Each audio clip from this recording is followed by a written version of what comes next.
It's time now for our Financial Feud. Today we're putting the future of the home office under the microscope with our money men. So taking the side of returning to work, we have, from the great state of Texas, business and market analyst Seth Denson. And on the side of remote work is the future, we have,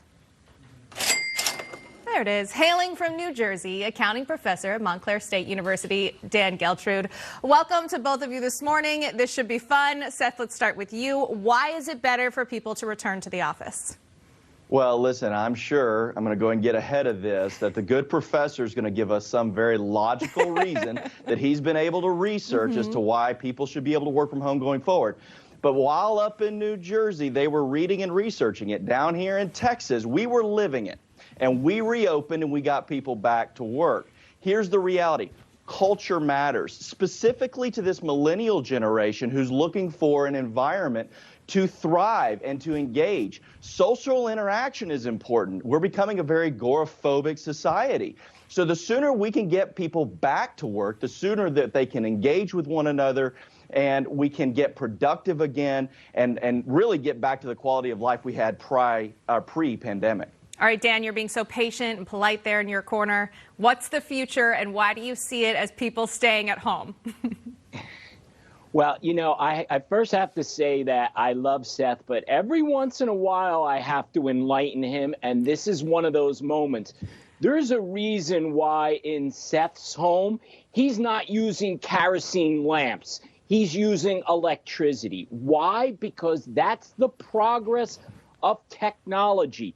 So what we are learning right now in real time, the world is getting smaller. Think about how wonderful this is for workers that they can actually take their jobs with them. Sometimes from New Jersey to Texas, I'll admit that. But what great flexibility and quality of life, saving money. It works for both sides, the employer and the employee.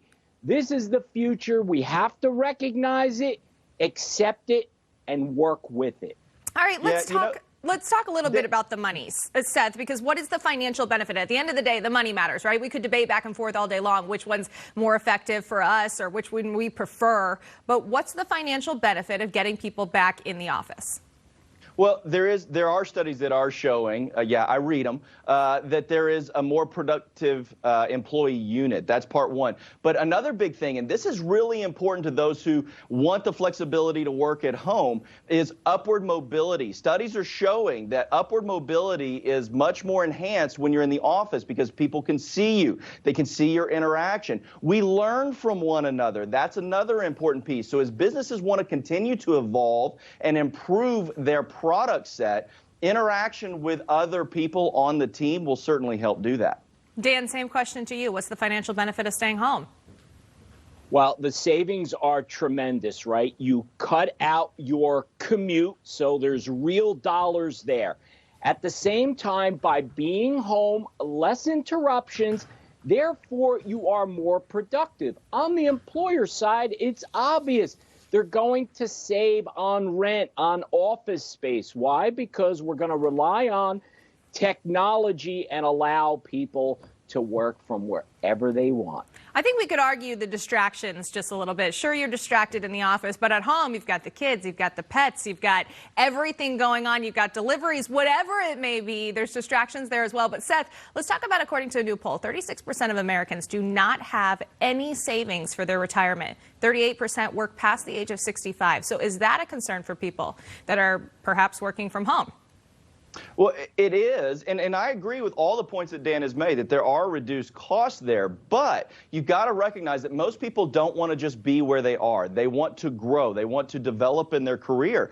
And what you just mentioned, Rachel, where most people are living paycheck to paycheck, oftentimes to pull themselves out of that, they need promotion. They need to grow. They need to get better, and that can't happen oftentimes at home. Now, employers do need to recognize that there's a new era of culture that's important. But I say this oftentimes, employees will leave you for the same reason they're staying with you. And if your culture enhancer is to let people work from home, well, someone's going to come along and they're going to take that employee for the same reason. All right, Dan, before the pandemic, only 3% of people worked from home. That number grew to 59% in the peak of the pandemic. But as you touched on just a moment ago, companies like Google rushed to get their employees back. Twitter and Facebook, though, said that they would have remote work post-pandemic. Do you really think it's all in a major effort to save money on those big old offices? I think what's going to happen there is the competition between employers to get the best talent available. What can companies do if the majority of workers want to work from home or have some type of hybrid work arrangement where maybe they're in the office a day or two and they're working from home for 3 days a week? So in terms of the competition for talent, I think those who resist and force their workers to come back to the office are going to lose out, and then they're going to have to come back around and go with at least a hybrid model of remote/office work. All right. Well, this was the first of hopefully many financial feuds between the two of you where we can debate very everyday topics when it comes to our money. Seth Denson and Dan Geltrude, thank you so much for joining us. Thanks, Rachel. Thank you, Rachel. All right.